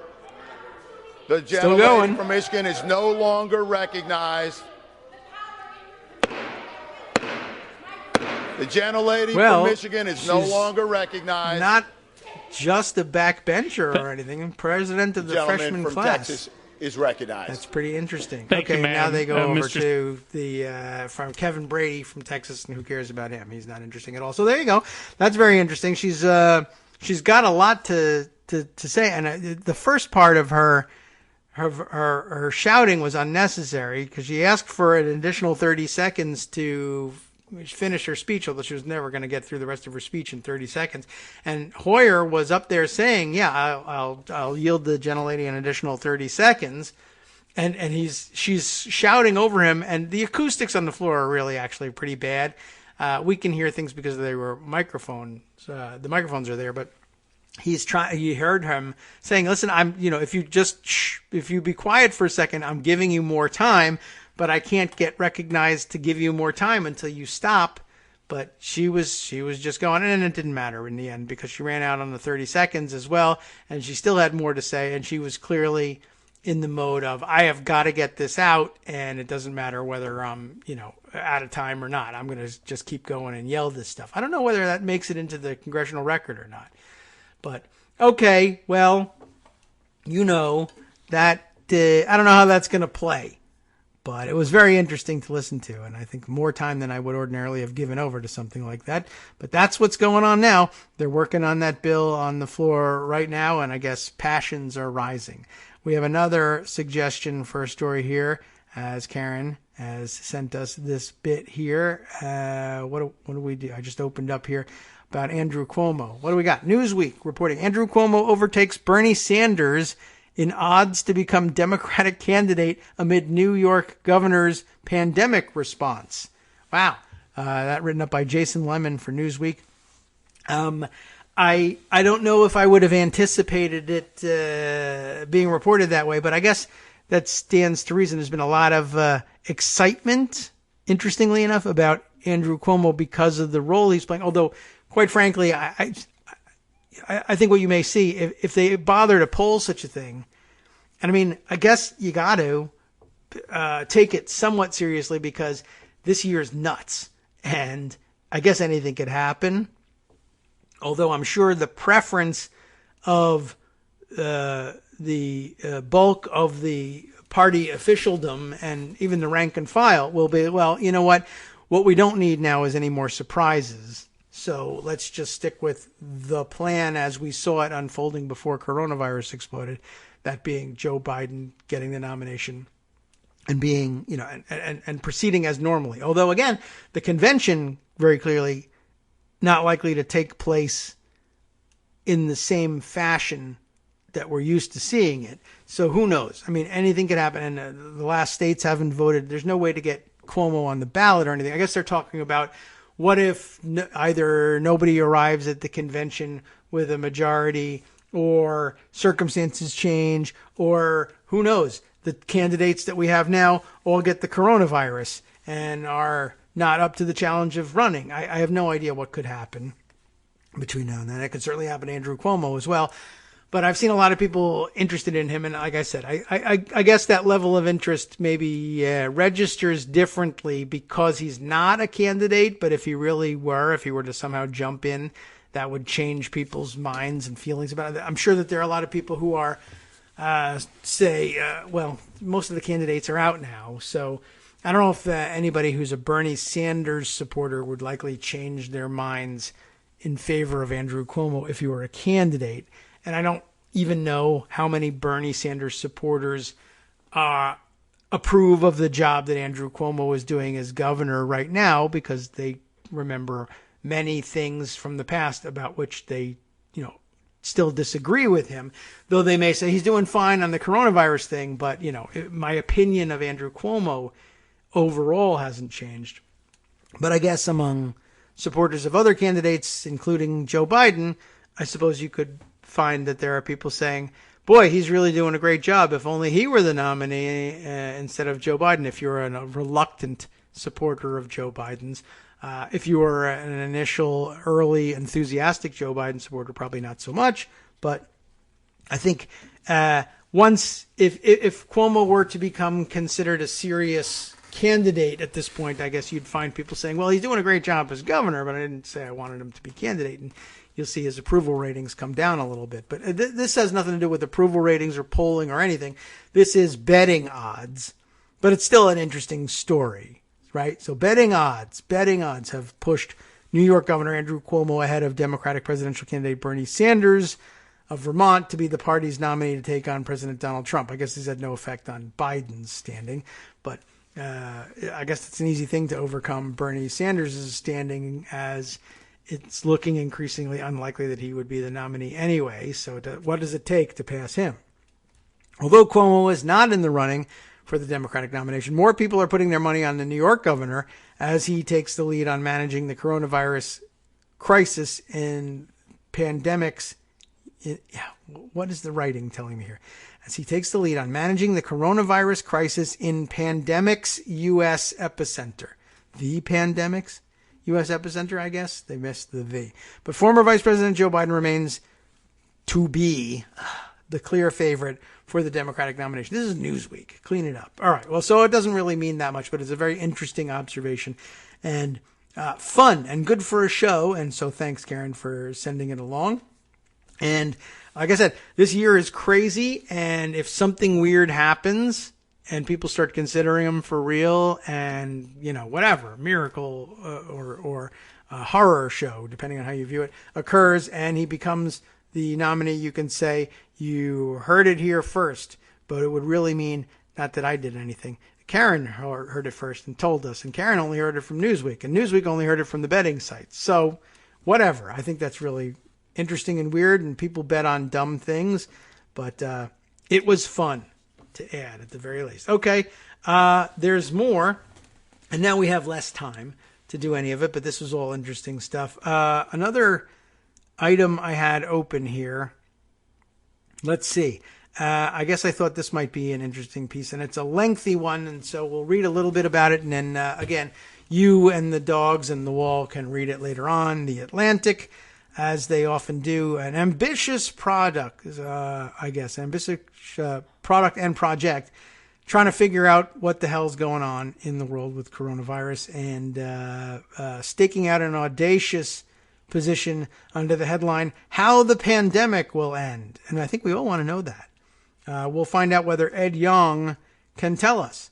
The U.S. may end up with the worst COVID-19 outbreak in the industrialized world. We happen to have it right now. This is how it's going to play out. Oh, great. Excellent. I mean, who knows, right? But Ed Yong has a theory. 3 months ago, no one knew that SARS-CoV-2 existed. Now, the virus has spread to almost every country, infecting at least 446,000 people, whom we know about anyway, and many more whom we don't. It has crashed economies and broken healthcare systems, filled hospitals and emptied public spaces. It has separated people from their workplaces and their friends. It has disrupted modern society on a scale that most living people have never witnessed.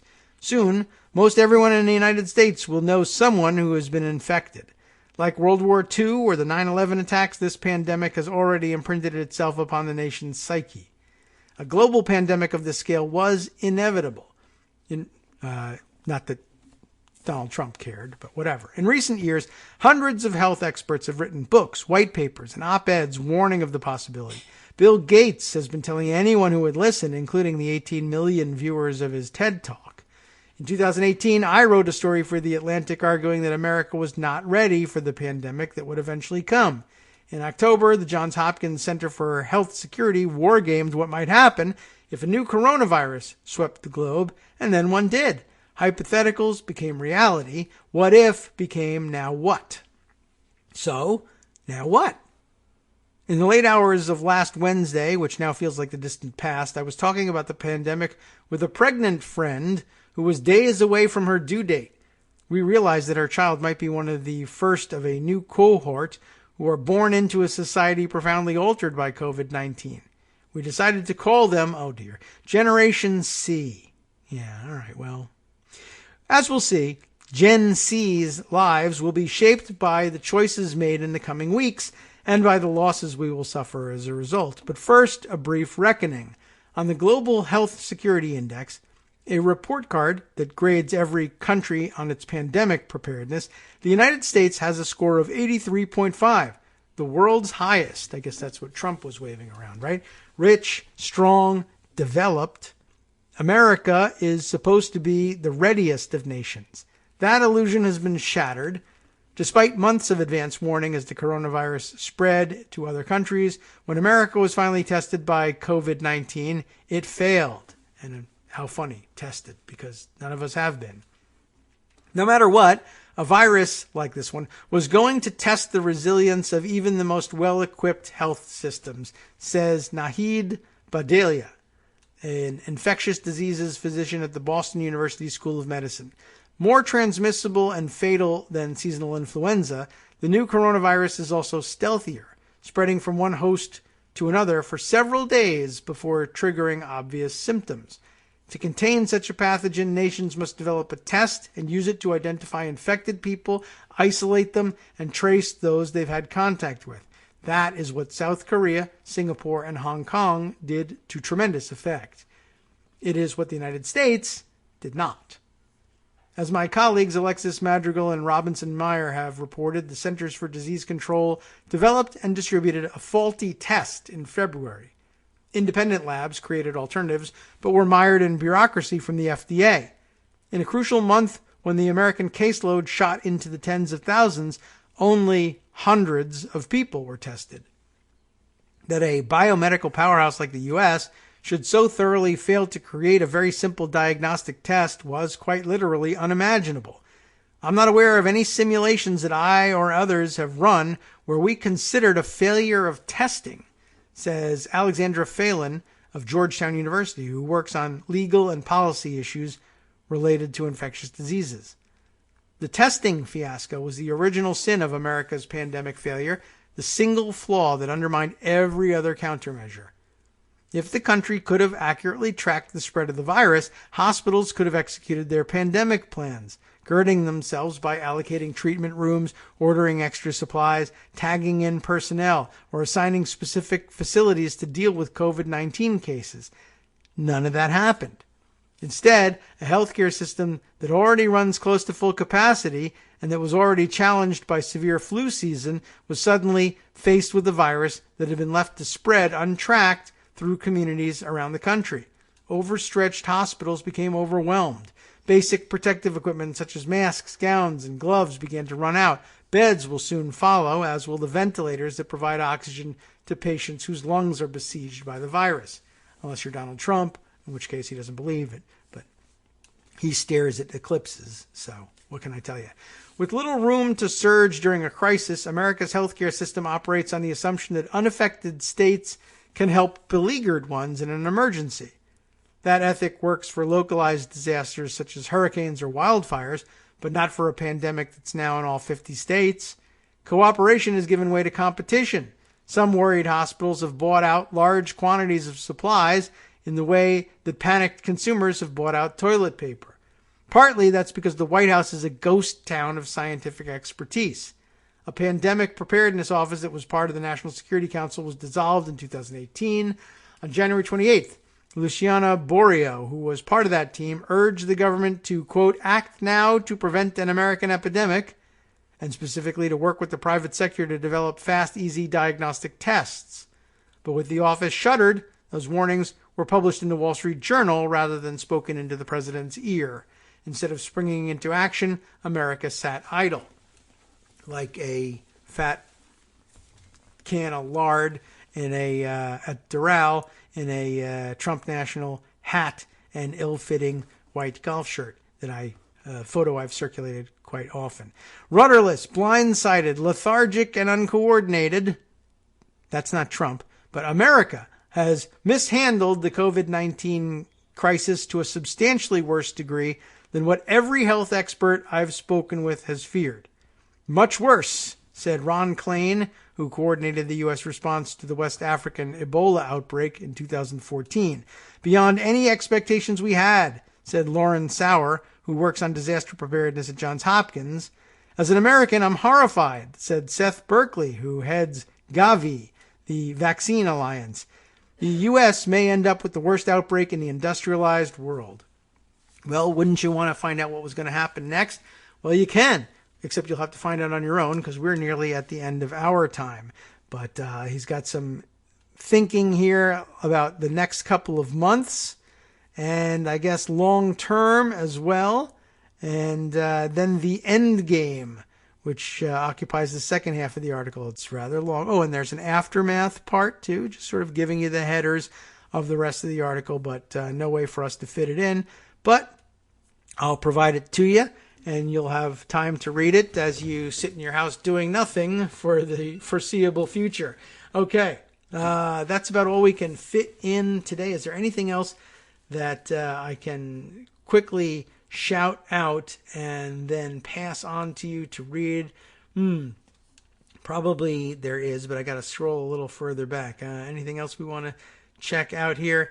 Oh, no, I already included that one.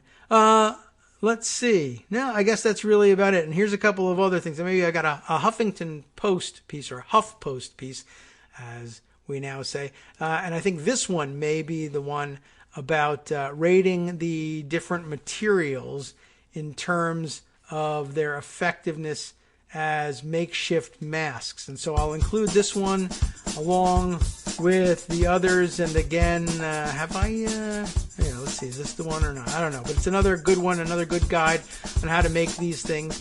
And I guess these are things we want to file away. If this thing, you can read Ed Young's article here about the next couple of months and in the aftermath.